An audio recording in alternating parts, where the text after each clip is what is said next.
There's a misconception that we don't exist, that somehow our ability to excel at the highest level of our industry is limited, that overcoming barriers as a woman of color would be insurmountable.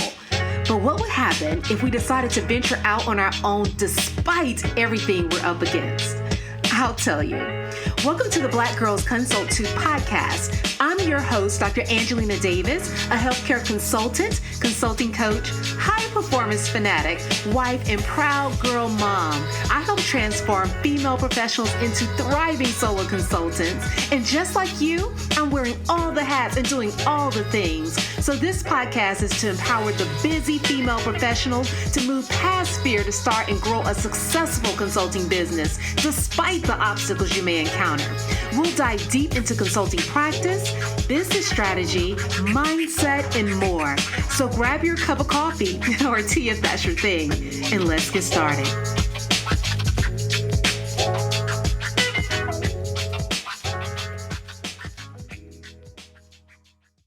Hello. Welcome to the Black Girls Consult 2 podcast.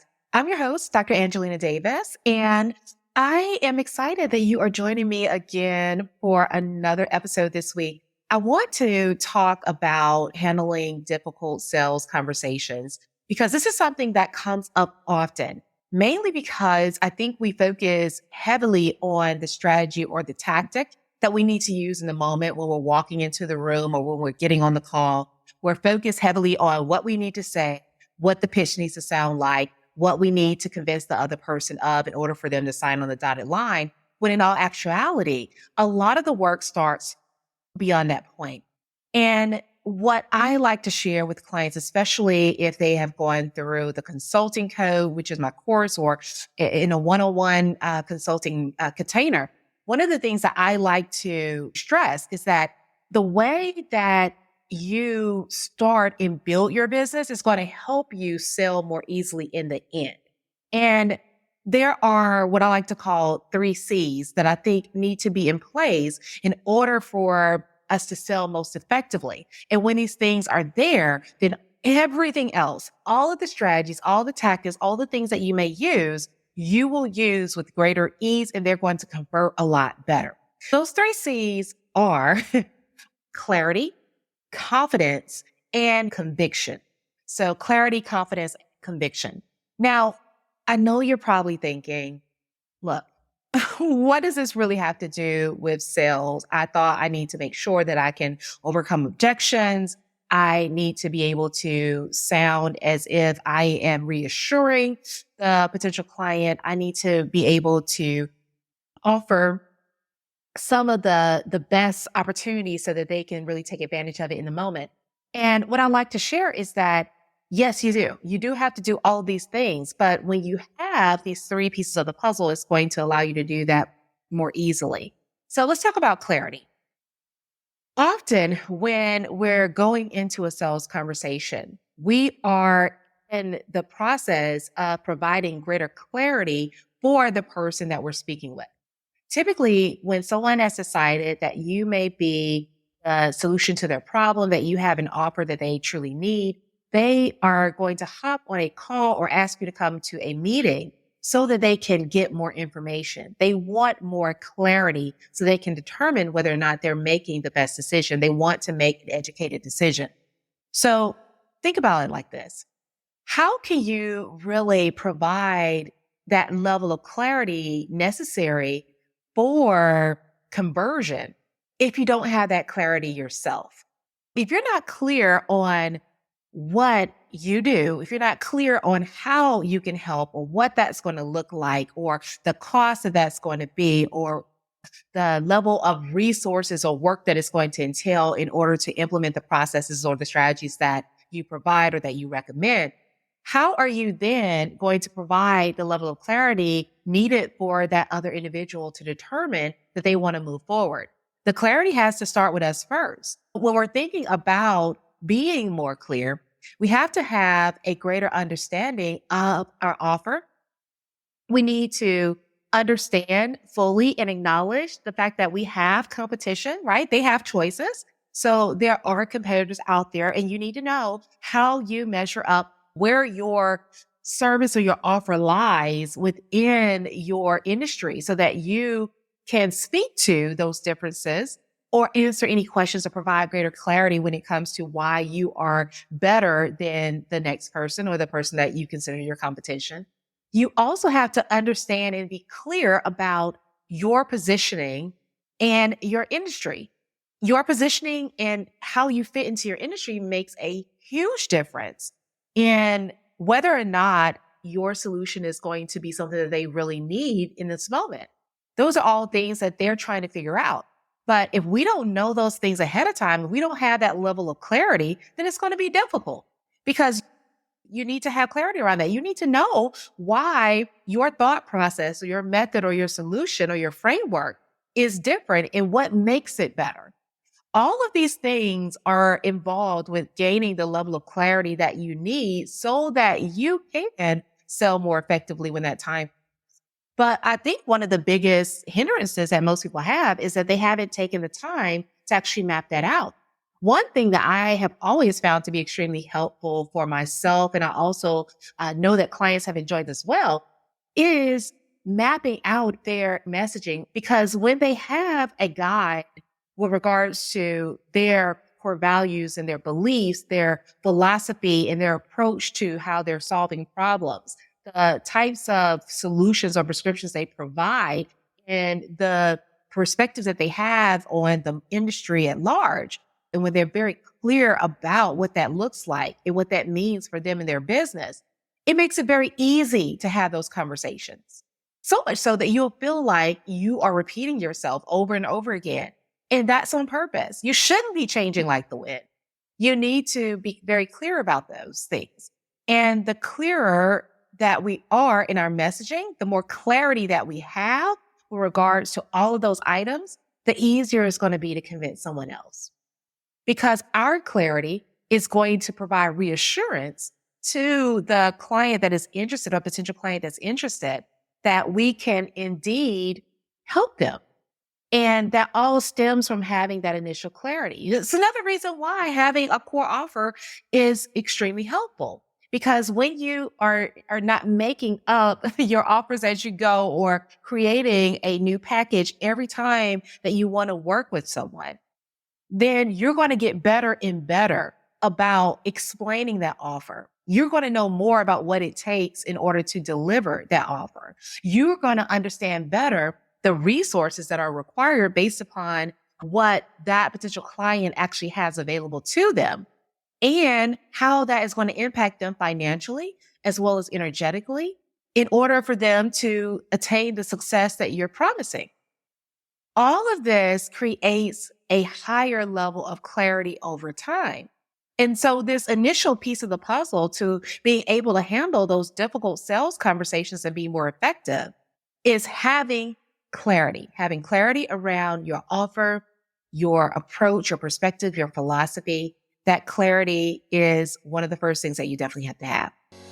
A thriving consulting business is built on a solid business foundation and a consulting code that leads you toward your ideal business and your ideal lifestyle. And the great thing about this code is that it works for any type of consulting practice, whether you help clients with professional development, business management, grant writing, IT, or something entirely different. This consulting code is not rocket science and is not beyond your reach. And when you crack the code, it can jumpstart the growth of your solo consulting practice and is what you need to know to get started and land your first clients and nothing more. This is a step-by-step process I wish I had so many years ago. And that's why I wanted to share this with you and how you can do this too. So if you're interested in starting your consulting business and creating a desirable offer to generate leads for your offer and to make sales, then the consulting code is your solution. Visit www.excelatconsulting.com for more information. The second thing is that you need confidence, right? So confidence sells. I will say it over and over again. Confidence sells. That's why you can have someone, let's be honest, that doesn't really know much about their offer or their industry. And still, if they are super confident, they can manage to get a few sales under their belt. And it's because confidence is actually very powerful. Confidence comes from you having an appreciation for the work that you do is value and your ability to derive an outcome. Clarity is going to increase confidence. When you're very clear on what you offer and the result that you can deliver, you're going to be confident in that. I can speak confidently about the outcome that you're going to get because I know that I have worked with other clients in the past and those other clients have also received this outcome. I'm confident because I have taken the time out to map out all of the process and to ensure that the solution I'm providing is going to be something that can be easily implemented and then also overcome any objection that someone has had because I thought through that process already. I'm confident. I can show up at the table with confidence and I can speak with a level of confidence and reassurance because I truly believe in what I am offering. So confidence is extremely important.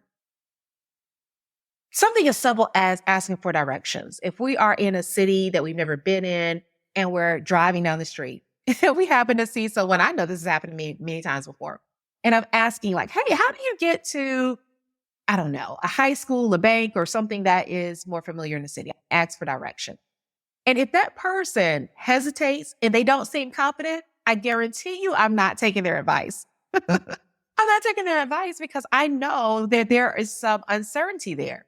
And because they're uncertain, I don't feel confident. I don't feel as if I can trust them to get me there.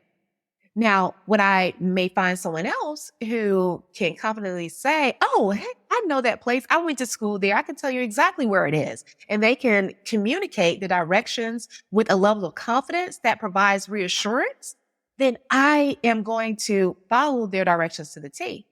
Now, it doesn't always guarantee that you get there, but 9 times out of 10, you will. And one of the reasons why you follow their directions and not the first, even if they gave the same instruction, is because the second person was confident. They were confident and their confidence reassured me that they knew how to get there. That's the same thing for us. We're guiding clients to an outcome and they are coming to us because they're uncertain, they're unsure, they needed clarity. They want to know that the person that's going to help them is going to have their best interests at heart and that they are going to guide them to the outcome that they desire. And the person who can speak most confidently about that is going to win the business. That's just a reality. So there is a level of confidence that we have to exude when we are in these sales conversations, when we're trying to establish these collaborations, because they are going to be pulled in and persuaded by our level of confidence. Being confident about what you offer is key. And how do you get confident about your offer? You get clear about it. Clarity is going to support you being able to build the level of confidence that you need. They go hand in hand, but they both have to be there because you can be clear and not confident and the sales will not convert. They won't. You want to show up at the table ready to speak to all of the details necessary to reassure your potential client that they're making the right decision. So clarity and then confidence. Now, lastly is the fact that in addition to being clear and being confident is that you need to sell with conviction. Now, listen, at the end of the day, sales really does go back to more of an energetic and emotional exchange. Even if you're working in the business to business space, it still relies heavily on emotion. It's just that the emotion is vastly different than what it has possibly been in the past because it is tied to logic, or maybe the emotion for one stakeholder is different than another. So although people will say in the B2B space, you don't have to worry about selling with emotion because that's not necessary. Everything is a logical decision. It's more analytical. It's more planned. It's more strategic. While that is true, emotion is still involved. If emotion was not involved, then we wouldn't do storytelling when it comes to pitches. We wouldn't do or use storytelling when it comes to sharing data. So there is still an element of emotion that's involved, even when you're talking about business to business or B2B sales. Now, in order for us to sell with conviction, though, we have to truly believe that what we offer is better. I can sell with conviction that, for instance, my course or my coaching program will be helpful for a woman who wants to go into entrepreneurial consulting, especially a woman of color, because I believe it with conviction. I believe it with conviction because I have been through it. I have experienced it. I have helped clients go through it. I have seen their wins. I have the results and the receipts that allow me to be very confident with the offer or in the offer that I have. And therefore, I can sell with conviction. I can sell and know that what I am offering is worth the value. And that's where we all have to get to.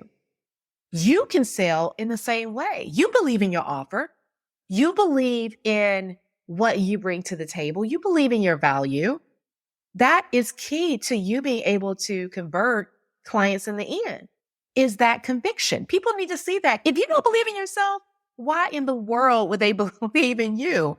Why would they trust you? Why would they trust your offer if you don't believe in it? See, all of these things go together. The clarity, the confidence, the conviction, because this whole process of sales, especially when it comes to having more difficult sales decisions where maybe it's not as easy to convince a potential client to sign on the dotted line right away. In those instances, it's going to be important that, number one, you be able to speak clearly to overcome objection and to provide the level of clarity that someone needs to make an informed and educated decision. You're going to have to be confident so that when they are pushing back and when they are sharing information that may counter your offer, that you can stand strong and bold in your response because you are confident in what you bring to the table and what your offer can lead to as a result in a return on investment. Those two matter. And then lastly, like I said, you have to speak with conviction. You need to speak boldly.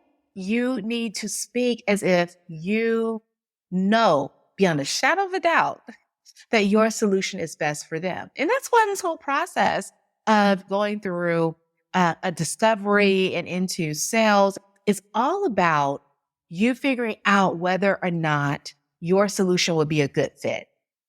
We're not trying to sell our offers, our services to someone that truly doesn't need it.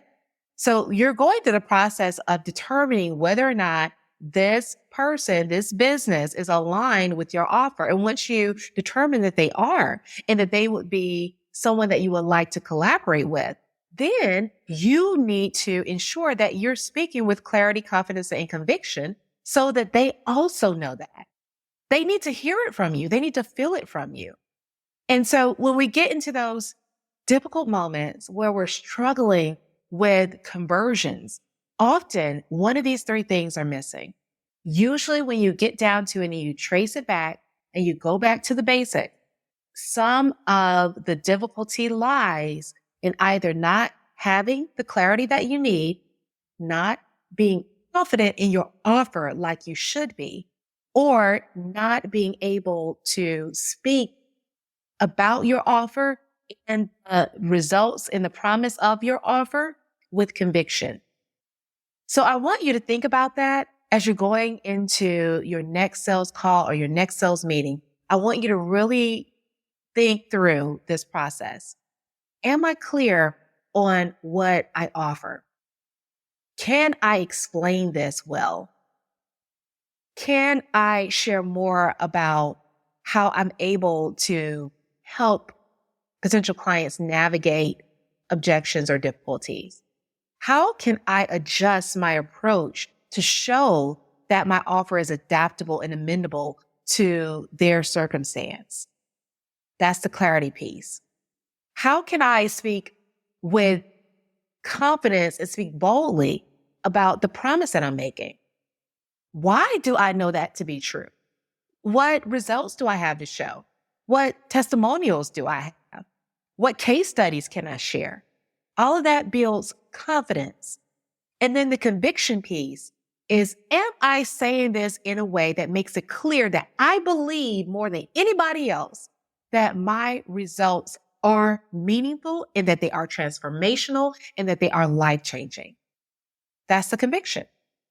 When those three elements are in place, I promise you, those sales conversations, no matter how difficult they are, will get easier. And then when you apply the strategy and the tactic, they work more effectively, because at the heart of the matter is that you've ensured that you've built an offer that is solid, an offer that's robust enough to produce and generate the results that are desired and that you're promising. And you can speak to what this offer has been able to do for so many other people and why you should be the best choice.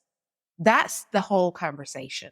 So no matter what tactic we use, no matter what approach we take or what angle we use for the conversation, it still gets back to those three things, those three core things: clarity, confidence, and conviction.